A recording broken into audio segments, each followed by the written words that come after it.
So now we're going to create a scriptable. Scriptables are basically, you can say, the other for holding their data containers. You can just save your data there.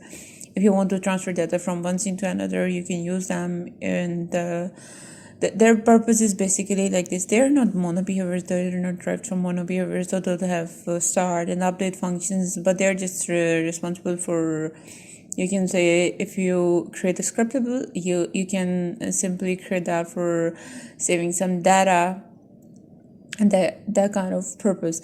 So what I'm doing here, I have created a script with the name chat data. Chat data is basically a script that is going to hold the data for a particular user. For example, how many user you're going to talk to, you will have that much data in this chat data script. It is basically derived from a scriptable object, and I'm going to create another serializable class. In this class, we have basically, you can say, we'll create two objects. First is the name for the user, and second is the message of the user. So for example, if I have total 5 players that I have currently now in the game, and I have talked to 2, so I will have 2 instances of chat data. I mean, there will be like 2 chat messages. For example, there will be 2 sections. One is the name of the user, and second contain all the messages in the chat with the user, and second again the name of the user, and then the name, all the message of the second user.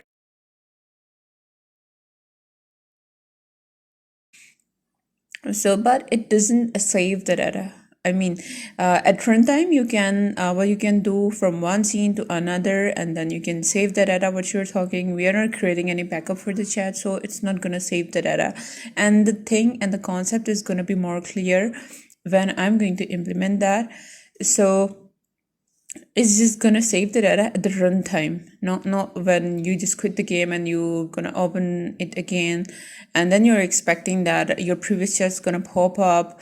So it's not gonna happen. Sometimes it's just by default they just have some certain values, but it's not gonna happen. It's not any kind of you can say provide not that kind of functionality. You can save with different backend backend services if you want to save and create a backup for your chat. But right now we're just creating a chat system that is basically responsible for chatting with different players, but not creating any backup for that. So what we're going to do, you can say that in the assets folder, I'm going to create a scriptable folder, and once you have created a scriptable object, what you're supposed to do, you have to go into the create, and then in the folder you'll see a subsection.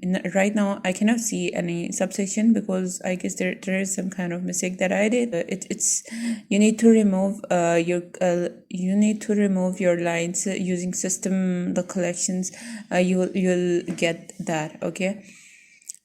So now when you remove the line, you can just right click create and go into the folders, and you will see the name that you have written in your create menu file, Scriptables, and the next the file name, you will see the exact file name over there. You can even rename that according to whatever you like, scriptable objects on the top of, and then you can see that there is a chat data. So now we created the chat data. We need to move it inside our folder, and now look, it contains a name and a message for each user. So at the time we are going to get as many users in our game, we can get many players. So that's all for our scriptable objects. Hope you get that.